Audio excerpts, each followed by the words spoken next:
The Valtari military headquarters were in a state of constant agitation. Each office, each communication post, even each corridors were filled with activity, as the officers of each branch of the army were doing their best to prepare for the upcoming war. The neighbouring Ishtal Empire had been amassing ships at their border for a few days, and everyone's fear had been confirmed this morning. The Empire demanded their vassalization within the week, or they would impose their will by force. The Valtari Republic was a democracy. Bowing down to a tyrant was out of the question. They immediately sent an ask for help to all factions that could possibly take their side, and all the most important Valtari military leaders were waiting for the answers in the grand meeting hall of the Army HQ. Finally, the Minister of Foreign Affairs and Diplomacy entered the room and started his speech. "I know you're all very short on time, so I will get straight to the point. Nobody will join this war on our side." The room exploded with disappointment, and some generals even stood up from their seats ready to leave. The Valtari didn't have a strong military, nor the industry to mobilize and expand their fleet. They were a mostly agricultural country. Without outside help, they stood no chance. The minister kept on going. However, the amount of economic sanctions against the Empire, as well as humanitarian help promised, was far higher than what we expected and... Excuse me, Minister, could you get to the point? What military help can we actually expect? It was the head of defense who just spoke. He clearly did not care for anything but substantial help from species who could actually provide it.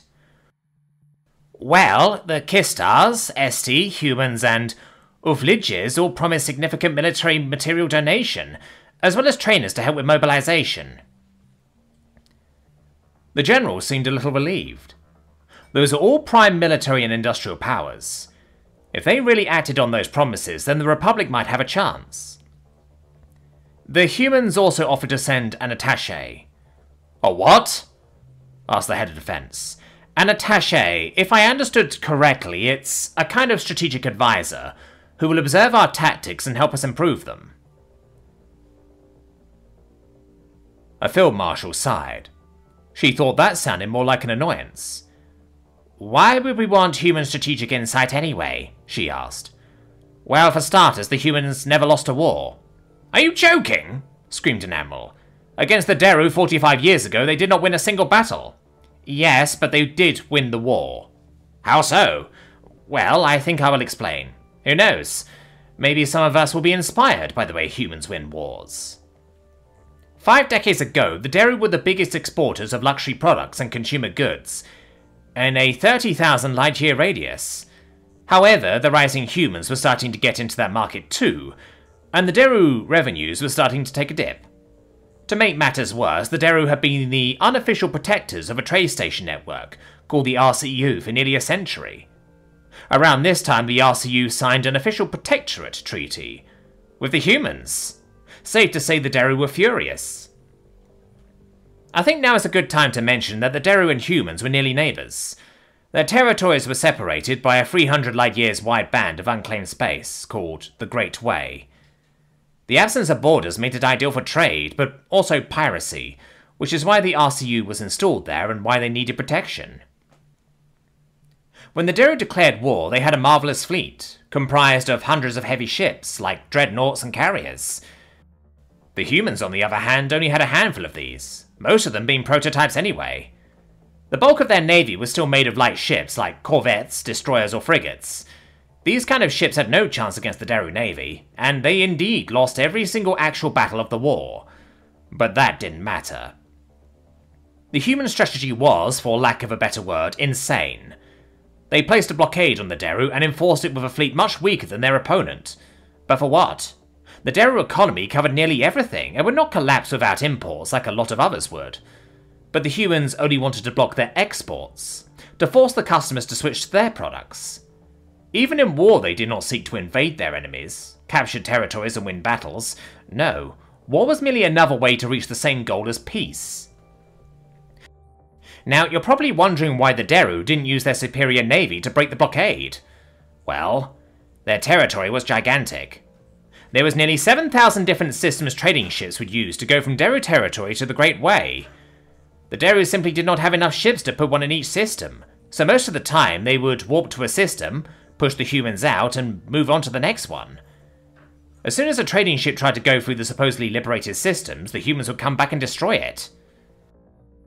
To be able to put ships on every single system, the humans used everything they had, not hesitating to get decades-old designs out of their dust hangers to send them to the front line.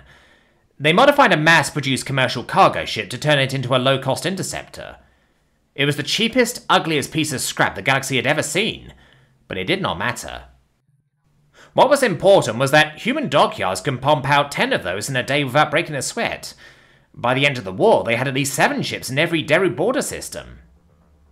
Then, every time an enemy ship entered their system, the humans would just flee, without fighting.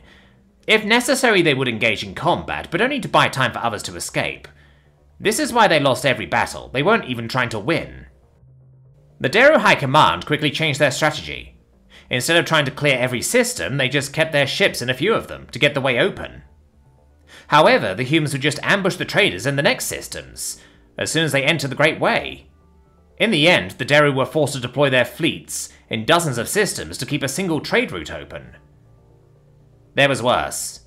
The humans began to arm pirates and offer them amnesty after the war, under the condition that they attacked only Deru ships. This strategy strained the Deru resources even further, and ensured the blockade stayed up. The worst part was that other routes to leave Deru territory existed, but they had just more border taxes to pay.